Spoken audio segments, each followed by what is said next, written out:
रामकृष्ण हरी मित्रांनो, सर्व शेतकरी बांधवांना सुप्रभात।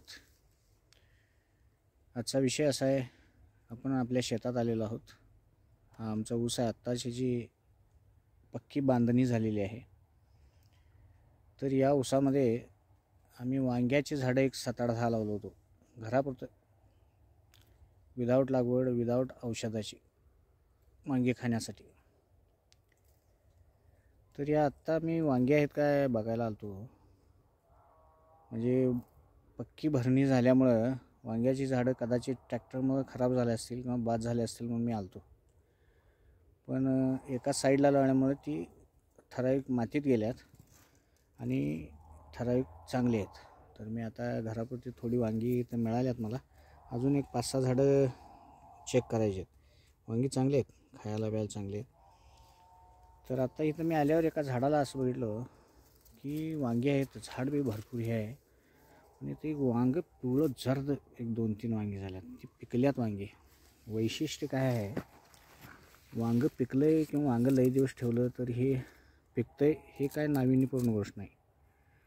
परंतु हे वांग पिकून सुद्धा घट्ट आहे अजून। हे बघा, दाबून दाबा लागलोय तरी बी घट्ट आहे। काय वैशिष्ट्य आहे म्हणून मी याचा एक व्हिडिओ करावा बघा म्हणलं। चांगलं वांग बी दिसायला लागले।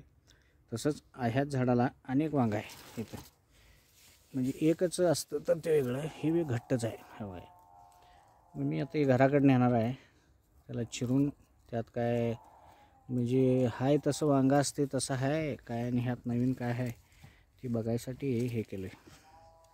हा व्हिडिओ करायचं म्हणून केलं आहे। आता तुम्हाला बी माहिती असावी, कदाचित वांग्याचं हे फळ कदाचित वेगळं आहे का काय आहे, हा माझा विषय होता। म्हणताना ते बघावं म्हणलं, म्हणताना हे बघा हे किती घट्ट आहे।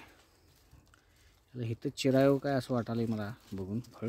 बघा इथं एक आहे, 3 आहेत, हे बी घट्टच आहे, घट्ट आहे। महत्त्वाचं म्हणजे काय, दुसरी बी वांग्या झाडाजवळ आहेत, म्हणजे दुसरी बी पिवळी झालेली आहेत, परंतु ते असे बिलबिलीत आहेत। हे घट्ट आहे पूर्ण। कच्चं वांगं कसं असते की नाही, कच्चं वांगं असते तसं हे घट्ट दिसायला लागले। म्हणताना जरा वेगळं वाटायला, म्हणताना हा व्हिडिओ केला आहे।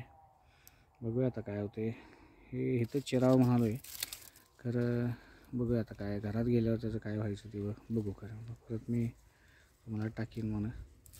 चालतं, हा आमचा ऊस आहे, पक्की भरणी झालेली आहे जी आत्ता। ठीक आहे।